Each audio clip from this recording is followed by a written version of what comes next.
G'day, I'm Mick, and before I get started, there should be a poll up there so you can tell me just what you want to see in next week's DM breakdown. I've included links to each of the options in the description. With that out of the way, last time we spoke about session 0, making sure everyone was on the same page and getting a little bit more information on just what everyone at the table wants. So with that behind us, it's safe to say you're ready to run your first session.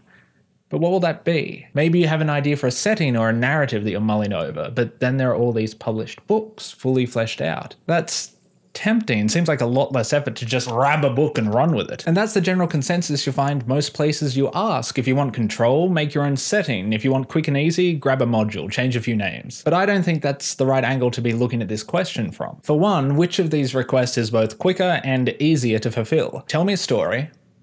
Tell me the story of Lost. One requires thought, improvisation, and results in a near immediate response. The other requires an intimate knowledge with the material in question. When you consider the time it takes to read, reread, and retain all this material, well, it's not quicker. And what happens when you're asked a tough question? You didn't write it, you didn't forge the foundation of the narrative, you'd have to look it up, or just guess at the risk of getting it wrong. Now, getting it wrong might not matter, but it's certainly not easier than improvising the same tough question in your own setting, within your own creation, where you are constructing the laws and logic that govern it, and can therefore turn any mistake into an unexpected intended development. That being said, I'm not blind to the appeal of a module. There's comfort here. If you're new, nervous, and completely green to improvisation, knowing that you shouldn't have to improvise, that you can just read what's here and still have a great time, that's a safe feeling. That might even be what you need to settle your butterflies and get the campaign rolling. There's nothing wrong with that. But just because you want that safety net now doesn't mean you'll need it in 5, 10, 50 sessions time. Because like it or not, from session 1, hour 1, you will be improvising. Be it in over-describing a player's attack, answering an obtuse question, painting the scene, or even simply strategizing a bugbear ambush. You're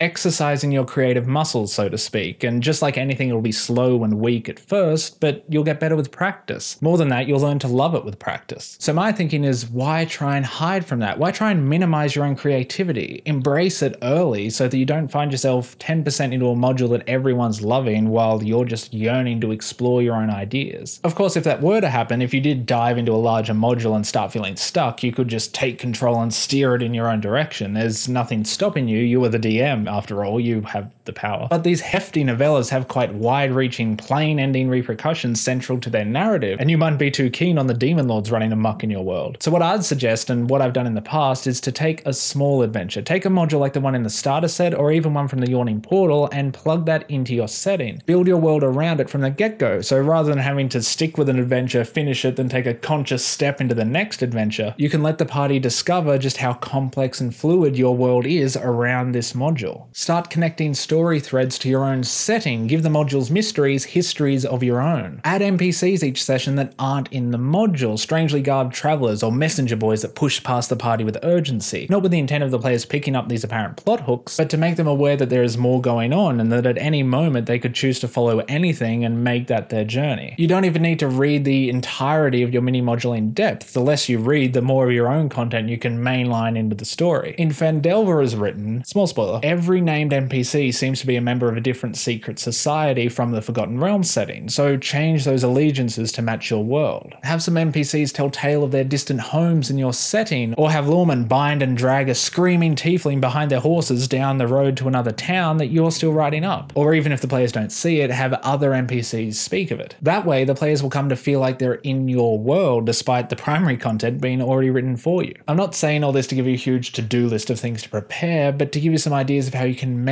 touch upon the greater world that you are developing between sessions each week, free of pressure, whilst in-game the players are beating up the mini-module. And this isn't something you need to churn out before session 1. You don't need to know anything about your world, really. The great thing about starting with a small module is you can test the waters, learn the game, see if you like DMing, and when you do, you can take it somewhere of your own. Take it somewhere great, without being tied down by a massive module. So as far as I see it, there's no choice of to module or not to module. It's a choice between your world and your world with an intro from Wizards of the Coast. And it's never been a question of difficulty versus control either. It's a question of confidence. And chances are, if you're just starting out, you're not confident. I know I wasn't. I don't think anyone was. Whatever you need to take that first step, do it. If that's a module, go for it. Just make it a smaller one. You'll outgrow it faster than you think. I'll end it there this week, keep it a bit shorter and punchier. I'm considering making a part 2 to this where I actually incorporate the starter set or the Sunless Citadel into a custom world as an example of what I'm talking about. So let me know if that sounds like something you want to see. Otherwise, let me know what your favorite starting modules are. Even if it's not 5th edition, I might convert it in a future video. As always, if you like the channel, share it around, consider subscribing. There's a new video every week. If you missed last week's, it was a creature video on the Thry-Crane. Again, thanks for stopping by, and until next time, I'll see you guys down under in the comments.